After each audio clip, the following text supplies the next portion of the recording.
То есть мы не попробуем серпец? Нет, вы нигде в городе не попробуете серпец. Славился при жизни безумной скупостью, обедал не дороже 5 копеек в день. Помогает всем и в работе, и во всех требах. Московский князь Иван Калита оставил перед посещением Золотой Орды завещание в пользу своего сына Андрея. Будем отмечать получение диплома с дочерью. Курский вокзал Москвы. Мы ждем электричку. Дорогие мои подписчики и гости моего канала, всем привет из красивого старинного города Серпухов.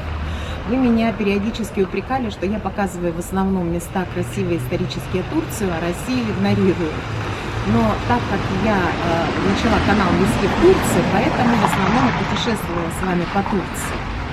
Сейчас решила нивелировать свой пробел и привезла вас познакомить с городом Серпуховым. Он находится в 100 километрах от Москвы. Очень красивый, исторический. Город Серпухов славится тем, что это вотчина русских меценатов. Сегодня мы с вами пройдем, посмотрим интересные места, достопримечательности и узнаем, почему город Серпухов считается вотчиной русских меценатов. Мы подошли к музею хлеба и посмотрим, какой хлебной продукцией славится город Серпухов.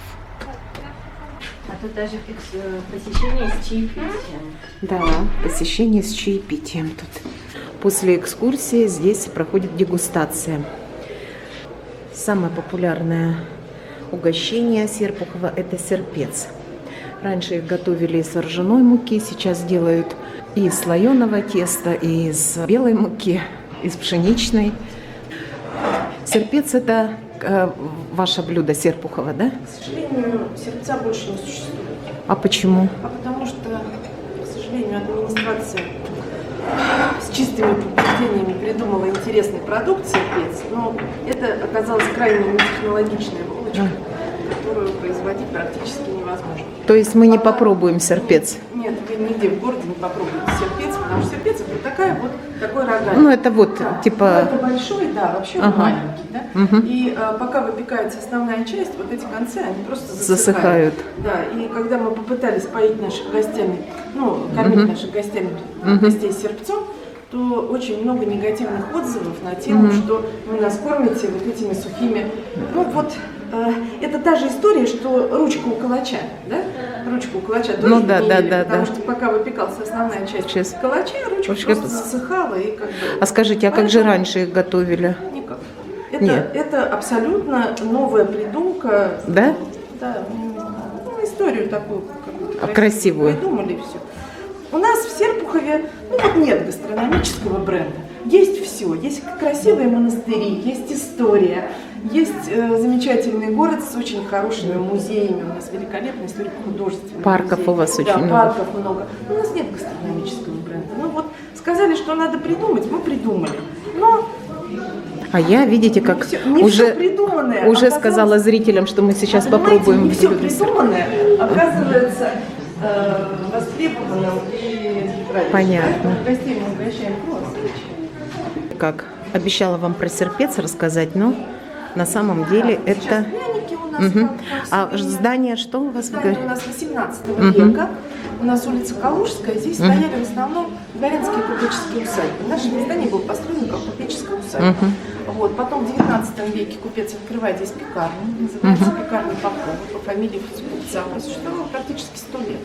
После революции в 1929 году на базе этой пекарни открывается первый в городе государственный хлебозавод. Хлебозавод здесь был в этом здании до 2001 года. В 2001 году все производство было переведено на основную площадку, потому что мы находимся в самом центре города. Здесь для большегрузного транспорта закрыли, в общем, да. И здесь спроектировали постепенно и построили гостинично-ресторанный комплекс. У нас гостиница замечательная, провинция, 4 звезды, ресторан. И открыли такой небольшой музей хлеба, потому что 250 лет считается хлебной истории. Спасибо. Да.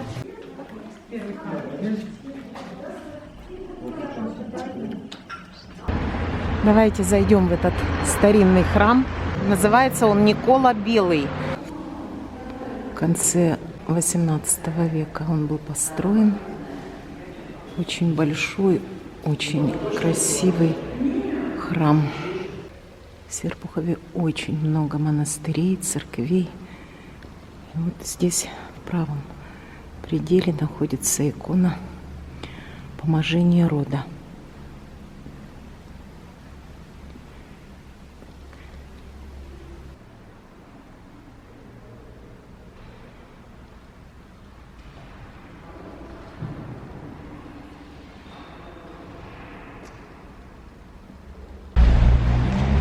Эта икона обретена в 90-х годах 20 века, но уже прославилась своим чудотворным действием. Очень многим женщинам она помогла забеременеть и оказывает помощь роженицам. По ходу движения буду немножко вам показывать достопримечательности Серпухова. Красивый городок, старинный, уютный. Улицы здесь, как в Москве, не посыпают реагентами. Мне кажется, просто песочком. Немножко присыпано и все. Я хочу отметить, что в Серпухове очень много парков. Самый большой парк в черте города расположен на 20 гектарах земли. Заповедник? Да, здесь Приокско-Террасский заповедник, где разводят сразу после войны. В 1948 году стали разводить зубров. И дошло сейчас, по-моему, до 600 особей. Ну, это, конечно, не в черте города Серпухов. Да, видите, какие домики тут еще сохранились. Да, когда зелено, тут все по-другому немножко смотрится. Улица Чехова раньше называлась Фабричной, но фабрики в основном были ткацкими. Сначала Серпухов славился своей парусиной, потом стали выпускать ситец, шелк, а в последующем даже и машины. Машина АК, она родом из Серпухова. Хочу обратить ваше внимание на этот старообрядческий храм Покрова Пресвятой Богородицы.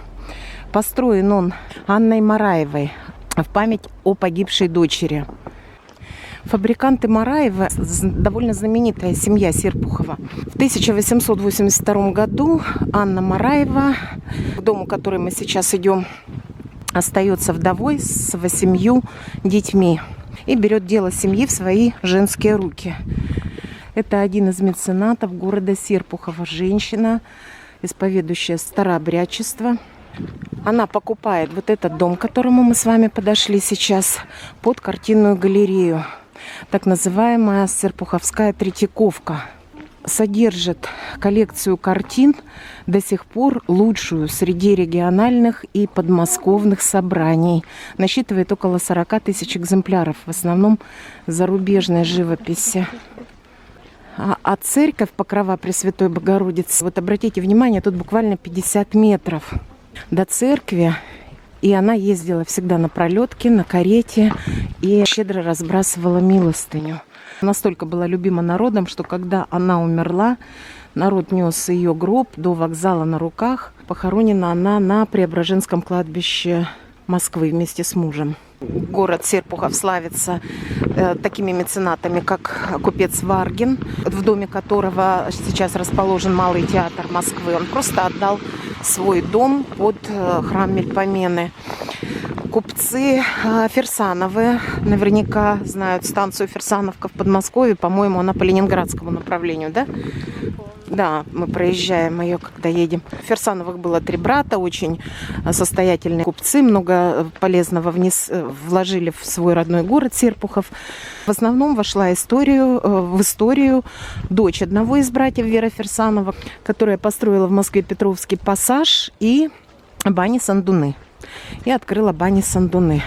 Хотела бы рассказать вам о самом знаменитом купце Серпухова. Это купец Гавриил Гаврилович Солодовников. Он вошел в историю России. Он единовременно пожертвовал 20 миллионов рублей. Это до революции. Представляете, какая это сумма на сегодняшний день. Купец Солодовников Гавриил Гаврилович сам по себе очень интересный экземпляр. Славился при жизни безумной скупостью. Обедал не дороже 5 копеек в день. Экономил на своих детях.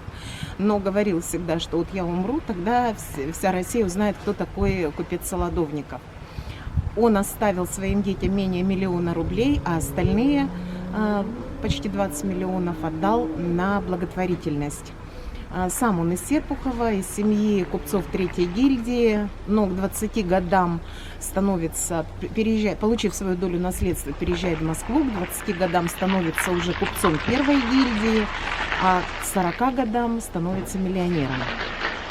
На эти деньги были организованы женские профильные училища, построены жилые комплексы для малоимущих и для разных сословий в Москве, в Серпухове и в других крупных административных центрах России. И также в Серпухове был построен родильный дом имени Солодовникова. Потом он стал действовать, функционировать как больница и действует, по-моему, до сих пор.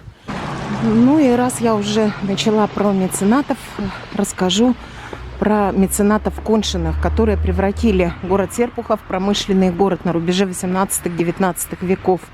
Они построили несколько храмов, больницы, провели железнодорожную ветвь в город Серпухов, построили очень хорошие жилые комплексы для своих рабочих. Выписывали из Голландии, из Швейцарии строителей, которые проектировали дома. В домах рабочих были и прачечные, и теплые туалеты.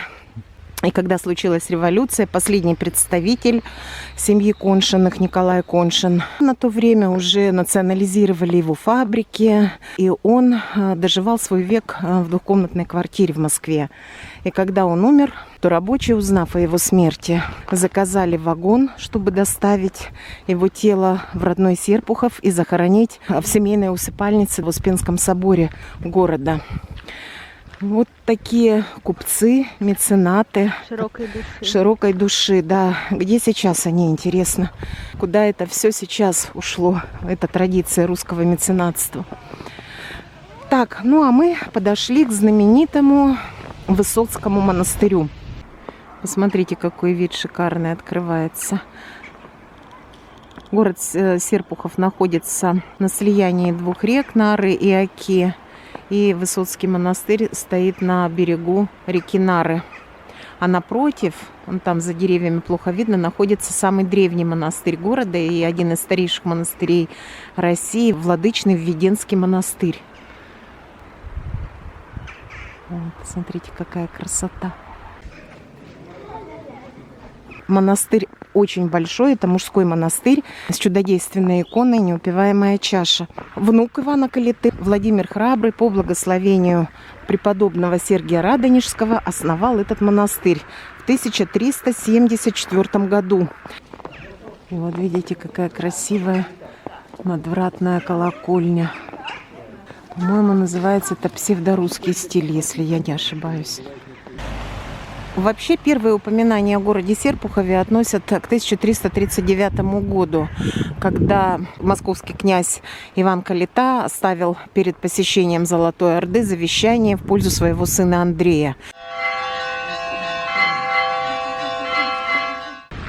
И привезла я вас сейчас в самый древний монастырь Серпухова. Это женский Введенский монастырь. Здесь и павлины водятся, и с выпечкой славится на всю округу этот женский монастырь. И также здесь бьет святой источник исцеляющий.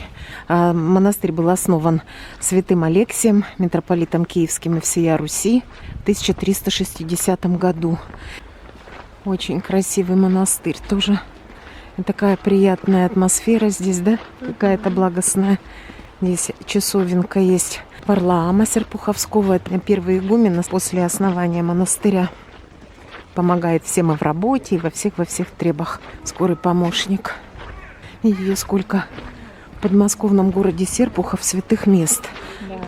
Здесь в этом монастыре 30 мироточащих икон есть.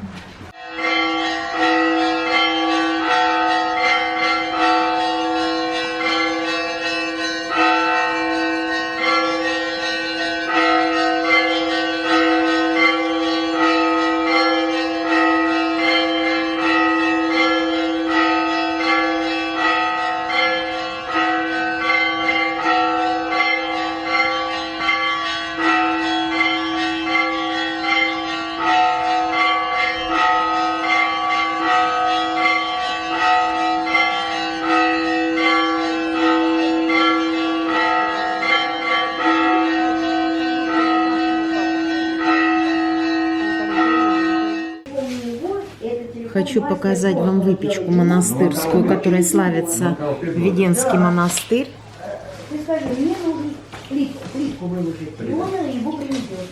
Российские семиты. Ромовая баба. Тут всякие джемы. Маковый рулет. Рулет ореховый. Плюшка монастырская. Я взяла ватрушку себе. Вкусный очень хлеб. И темный, и светлый. И вот уже в вечернее время я вас привезла в старинный Кремль города Серпухова. Хочу показать вам, какой вид открывается на город на вечерний. Сейчас, конечно, от Кремля мало что осталось. Потому что его разобрали на метрополитен. Да, его разобрали, каменные стены разобрали, когда строили метрополитен. Но остался вот единственный храм, действующий на территории Кремля. Не знаю, почему называется город Серпухов. Кто говорит, что река Серпянка здесь делает такой загиб, как у серпа. Кто говорит, что здесь серпы делали в пригороде Серпухова. Мальчик боится, видите? Ну давай уже катись. Страшно. Так, ладно, пойдемте. И мы потихонечку с вами двигаемся в сторону центра. Площадь Ленина называется. Там старинные купеческие усадьбы еще остались. Пройдемся, посмотрим. Вот тут вот гора, это мне понравилось. Вид красивый. Да, это мы на Соборной горе, на месте старого Кремля Серпуховского. Вообще мы приехали сегодня сюда и на экскурсию, и отметить вступление моего ребенка в профессию. Она у меня получила диплом юридического самого лучшего вуза страны, который закончил у нас мэр Собянин, потом знаменитые юристы Кучерена, Борщевский, даже Абрамович. И вот ребенок у меня получил диплом. Поэтому мы таким образом решили его отметить. Хотя она у меня, даже будучи студенткой, выиграла уже 2 процесса по лишению родительских прав и по разделу имущества. Да, поздравляю. Спасибо. Дипломированный специалист. Да. Зашли мы с дочей в такое аутентичное серпуховское кафе, называется «Куманец». Небольшое кафе, но довольно популярное, судя по всему, у местного населения. Оно в путеводителях есть. Вообще считается это белорусское кафе. И хочу показать меню в Серпухове. Что у нас здесь? Борщ с говядиной. Вот смотрите по граммам. Не буду все перечислять. Я покажу примерные цены.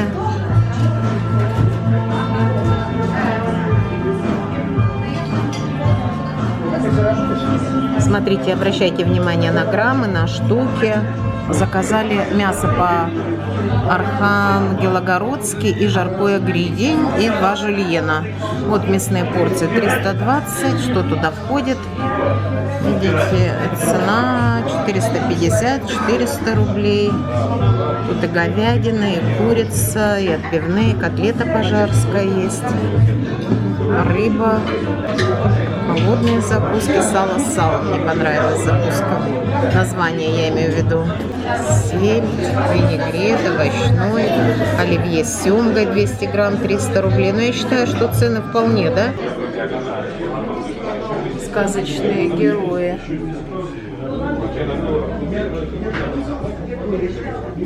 Отдает Малороссии вообще по фотографиям. Я бы сказала, чисто белорусский, наверное, да, интерьер. Будем отмечать получение диплома с дочей. Так, первое пошло. Нам принесли жульен. Видите, с какой варежкой?